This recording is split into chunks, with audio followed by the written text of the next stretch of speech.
특히 EU, 유럽연합 암예방 수칙 공고안의 문제점은요, 크게 두 가지입니다. 첫 번째는 여러 각 암종에 대해 환자 대조군 연구라는 연구 방법과 코호트 연구라는 연구 방법의 결과 간의 차이가 있었는데 그 차이를 구분하지 않았다는 것이죠. 그리고 특히 대장암의 경우에는 가벼운 음주의 자료가 아니고 중등도 음주의 결과를 잘못 인용을 한 것을 제가 발견을 했습니다. 참고로 여기서 연구 방법 아직 생소하실 텐데요. 이 부분은 기존에 제가 올렸던 근거 중심 진료라는 동영상에 잘 나와 있는데요. 다시 한번 간단하게 말씀드리겠습니다. 근거 수준 피라밋이라는 게 있습니다.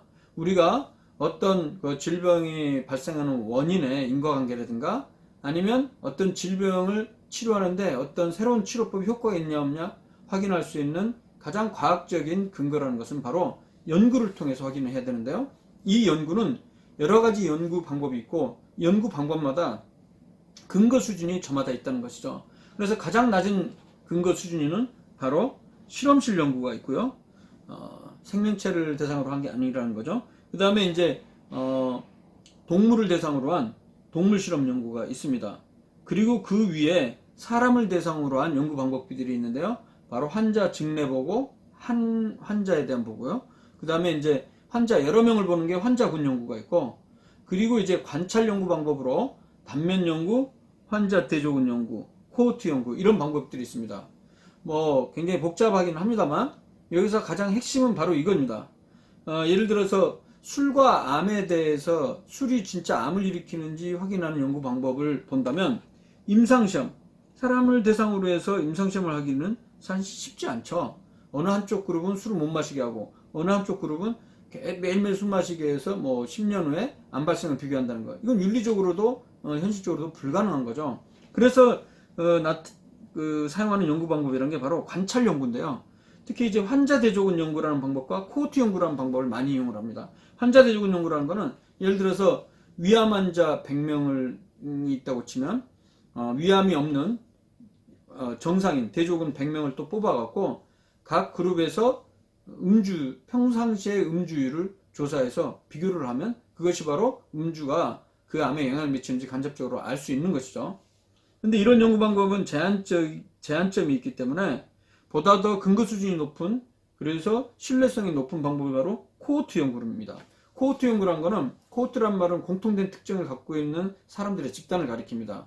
지역이나 직업 이런 여러 가지 특징으로 공통적이 있는 사람들 수백 수천 명뿐만 아니라 수십만 명 혹은 몇백만 명을 대상으로 해서 지금 현재 음주 습관을 정보를 수집을 한 다음에 10년이나 20년 후에 음주의 유무, 양에 따라서 암이 얼마나 발생했는지 비교하는 그런 방법이 바로 코호트 연구 방법이 되겠습니다. 핵심은 높이 위치한 연구 디자인일수록 근거 수준이 높기 때문에 환자 대조군 연구 결과에서 어떤 그 위험성이 높아졌다 할지라도 코호트 연구에서 위험성이 높아지지 않고 차이가 없었다. 그러면 우리는 코호트 연구 결과를 좀 더 신뢰할 수밖에 없다는 것이죠. 이런 원칙하에 EU 암예방 수칙 권고안이 발표된 2015년도 캔서 에피데미올로지에 나온 논문을 한번 보겠습니다. 가장 중요한 게 바로 이 테이블 1 표 1인데요. 여기 보시면 기존에 나왔던 메타 분석들, 이게 하나하나가 각종 암종에 대한 메타 분석들입니다. 이 메타 분석들에서 상대 위험도, 여기 보면 라이트 드링커즈라고 되어 있죠. 그러니까 가벼운 음주하는 사람이 전혀 술을 안 마시는 사람과 비교했을 때 각각의 암종이 얼마나 높냐 보면 구강암도 1.17배로 통계적으로 유효하게 높고, 그 다음에 OP 캔서라고 하는데 이게 뭐냐면 오로파린지얼 캔서, 그러니까 구강 인두암이죠. 이게 지금 2.55배 높다는 것이고요. 이 괄호 안에 들어있는 95% 신뢰 구간에서 만약에 이게 1을 포함하지 않으면 통계적으로 의미가 있는 건데요. 2.15부터 3.0이니까 1을 포함하지 않았죠. 결국 2.5배 높다는 것은 통계적으로 의미 있게 높인다는 것입니다. 즉 가벼운 음주는 술을 전혀 안 마시는 것보다 구강 인두암의 확률이 2.55배 높다는 것이죠. 이것뿐만이 아니라 여기 보시면 대장암 같은 경우에도 1.21배 통계적으로 유효하게 높이고요. 간암의 경우도 1.05배 높이고, 여성 유방암의 경우도 1.25배 높인다. 이런 연구 결과들을 들어서 각종 여러 암종의 위험성이 가벼운 음주에서 높아진다라고 결론을 냈고, 그래서 공관이 바뀌었다는 것이죠.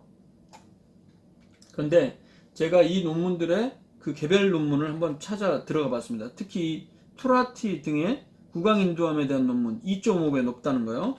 이거를 봤는데 이 결과를 보니까 이렇게 되어 있습니다. 모든 연구를 종합했을 때는 2.5배 높고 99% 신뢰도도 2.15에서 3.02. 아까 그 데이터죠. 그거는 맞는데요. 이 스터디 디자인, 연구 디자인별로 따로 여기서 구분을 해놨습니다. 환자 대조군 연구, 케이스 컨트롤 스터디는 2.70배 확실히 높이는데요. 통계적으로 유의하게. 이에 반해서 코호트 연구는 4편밖에 안 되고 이 4편에서 1.34배 높이지만 95% 신뢰구간이 0.88에서 2.05니까 이를 포함하기 때문에 통계적 유의성이 없다는 것이죠.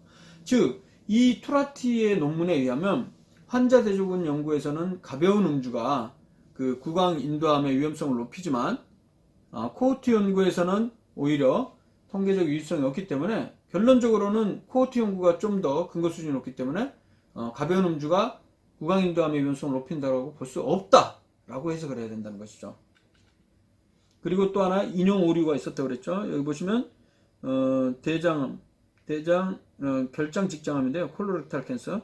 대장암에서 1.21배 높인다고 되어 있어요. 라이트 드링크, 가벼운 음주가 1.21배라고 되어 있는데요.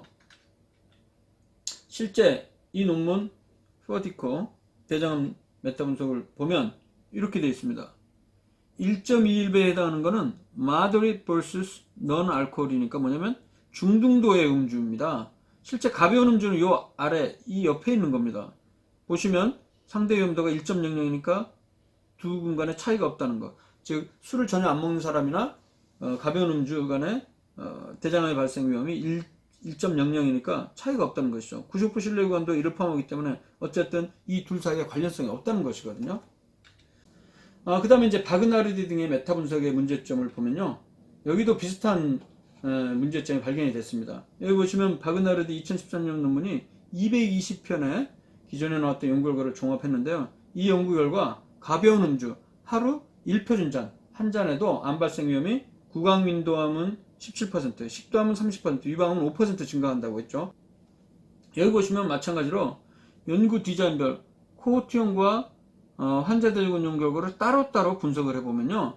구강인도암, 그 다음에 식도암, 대장암, 간암, 후두암은 가벼운 음주랑 위험성이 관련이 없었습니다. 여기 보면 코호트 연구 결과 각각 1.02, 1.34, 1.00 거의 차이가 없고 90% 신뢰구간도 1이 포함되기 때문에 통계적 유효성이 없는 거죠. 물론 환자 대조군 연구에서는 전반적으로 좀 통계적으로 유효하게 높이는 거로 나오고 이걸 합쳤을 때는 높이는 거로 나오는 것이었죠. 그래서 저는 이러한 그 EU 암예방 수칙 논문이 문제점이 있다는 것을 방금 내용을 중심으로 해서 지적하는 레터를 해당 학술지 캔서 에피데미올로지에 보냈고 레터 투 디 에디트라고 해서 레터를 보냈고요. 이 레터 논문이 정식으로 받아들여져서 2016년에 실렸습니다.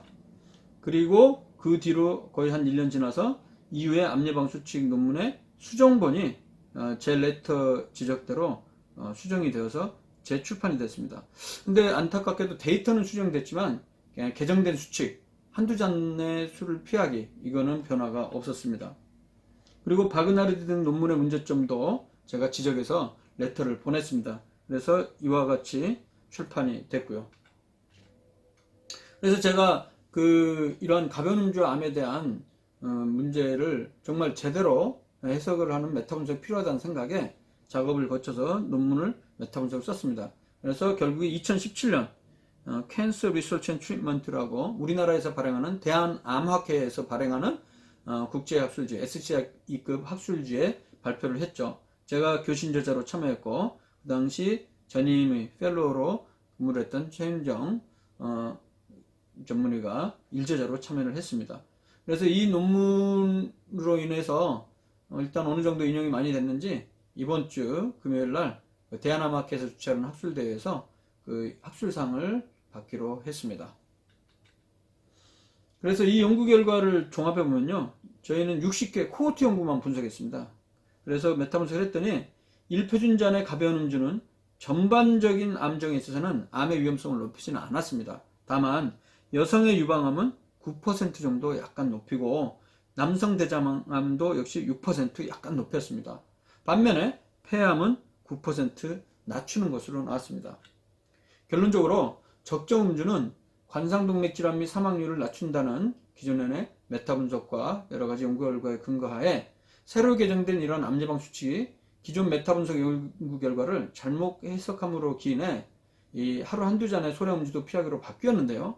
과연 이를 유지하는 게 맞는지 좀 논의가 필요하지 않을까 생각이 됩니다. 물론 아주 소량의 음주도 여성 유방의 위험성은 약간 높일 수 있기 때문에 여성의 경우에 있어서는 소량의 음주도 좀 피해야 될지 모르겠다는 게 저도 어느 정도는 동의를 합니다만, 이런 관상동맥 질환이나 전체적인 사망률은 오히려 낮출 수 있는 상황에서 이 부분에 대한 논의가 좀 더 필요할 것으로 생각됩니다. 네, 이것으로 오늘 가벼운 음주와 암에 대해서 살펴봤습니다. 감사합니다.